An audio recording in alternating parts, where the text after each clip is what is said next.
Hope you guys are doing well. तो आज काफ़ी दिनों के बाद हम मिल रहे हैं, तो आज भी हम कोई सिलेबस से कोई टॉपिक डिस्कस नहीं करेंगे, बट आज जो चीज़ डिस्कस करेंगे वो आपके लिए काफ़ी हेल्पफुल हो सकती है अगर आप एमडीयू के स्टूडेंट और वहाँ से एमएससी कर रहे हैं।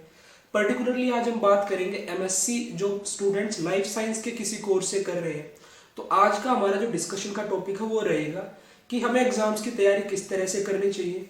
दूसरा, जब आप एग्जाम हॉल में होते हैं तो आपको आंसर्स किस तरह से आपके आंसर शीट में लिखने चाहिए। तो ये दो काफ़ी मतलब कंफ्यूजिंग पॉइंट्स रहते हैं स्टूडेंट्स के लिए। तो आज देखो, मेरा भी एक एग्जाम हुआ है, फर्स्ट एग्जाम था मेरा, मैं जूलॉजी डिपार्टमेंट से हूँ। तो उसमें मैंने एक पर्टिकुलर वहाँ एक पैटर्न इनका नोट किया है जो आपके लिए काफ़ी हेल्पफुल हो सकता है। फर्स्टली देखो, अगर आप एग्जाम्स के लिए प्रिपेयर कर रहे हो तो अब आपके पास इतना टाइम नहीं है कि आप उन प्रिपरेशन के लिए हार्ड वर्क लगाओ। तो उस चीज को छोड़ के आपको स्मार्ट वर्क करना है, यानी कि आपको अपना सिलेबस भी कवर करना है और ज्यादा टाइम भी आपका कंज्यूम ना हो। तो उसके लिए देखो, एक तो अब की बार तो आपको क्या एनी 5 का ऑप्शन मिल गया है, तो आप इजिली 2 यूनिट करके भी पास हो सकते हो। तो अगर आपको अच्छा स्कोर करना है तो आप क्या कर सकते हैं, तो उन पर्टिकुलर 2 यूनिट पे भी आप सबसे पहले ये देखिए जो आपका प्रीवियस ईयर का क्वेश्चन पेपर था उसमें कौन से टॉपिक आपके आ चुके हैं।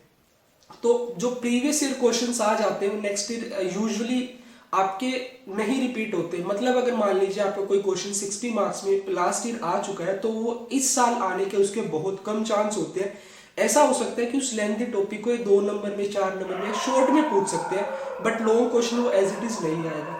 तो एक तो ये चीज आप देख सकते हैं कि आप प्रीवियस ईयर क्वेश्चन पेपर से काफी आपको हेल्प मिलेगी। उन टॉपिक्स को आप नेग्लेक्ट कर सकते हैं जो आपके प्रीवियस ईयर में आ चुके हैं। तो दूसरा चीज, जब आप एग्जाम हॉल में होते हैं तो आप आंसर किस तरह से लिख सकते हैं। तो देखो यार, लाइफ साइंस है, बायोलॉजी है, तो biology is just game of diagrams. तो जितने आप डायग्राम्स बना सकते हो उतने डायग्राम्स बनाइए, क्योंकि देखो एक टीचर होता है उसको इतने सारे क्वेश्चन पे आपके आंसर शीट्स चेक करनी पड़ती है कि वो टेक्स्ट पढ़ पढ़ के फ्रस्ट्रेट हो जाता है। तो अगर आप आपकी आंसर शीट में डायग्राम्स के थ्रू आपकी चीजों को समझाने की कोशिश करेंगे तो आपके चेकर के लिए भी इजी होगा कि स्टूडेंट को सब आता है, उसने वो सारी चीजें डाल रखी है। अगर उसी चीज को आप टेक्स्ट में लिखने लगोगे तो वो आपके लिए भी प्रॉब्लमेटिक होगा। आपको इतना सारा क्या मतलब वो लिखने में ज्यादा टाइम कंज्यूम होगा rather in comparison to diagrams. Diagrams में आप अच्छा खासा स्पेस कवर कर सकते हो, अपना टाइम भी बचा सकते हो और आपके चेकर के ऊपर एक अच्छा इंप्रेशन भी छोड़ सकते हो।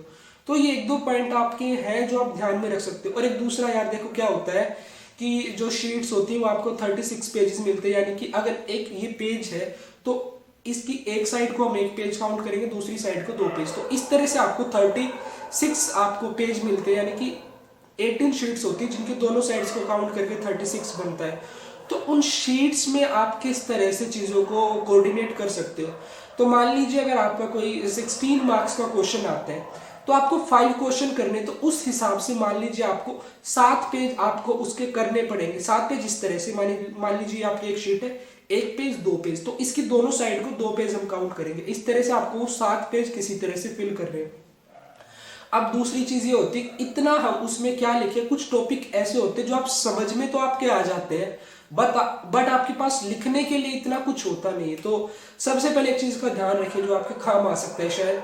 एक तो जाते हैं आप एक रूलर लेके जाए अपने साथ और आपके साइड में जो आपका पेज होता है वहां पे कुछ स्पेस छोड़ दे, जितना आपका रूलर है उतना स्पेस छोड़ दे। जिससे क्या होगा, जो आपकी आंसर शीट है वो काफी अट्रैक्टिव दिखेगी और आपका जो लिखने का स्पेस है वो कम हो जाएगा। तो इस तरह से आप डायग्राम्स की हेल्प से उस स्पेस को थोड़ा सा कम कर सकते हैं। फ्लो चार्ट्स आप जितने ज्यादा डालोगे उतना अच्छा होगा। तो इस तरह से आप अपनी अच्छे से प्रिपरेशन कर सकते हैं। If you are facing any difficulty or you need any help, then you can ask me in the comment section. I will surely help you if it would be possible for me. So guys, stay tuned for the next one. मैं भी MDU से ही हूँ और मैं भी अभी फिलहाल exams दे रहा हूँ, तो ये मेरे लिए पॉसिबल नहीं होगा कि किसी टॉपिक पे मैं वीडियो डालूँ। तो ये सिर्फ आपकी हेल्प के लिए एक वीडियो मैंने बनाई है। So thank you for watching and stay tuned for the next one.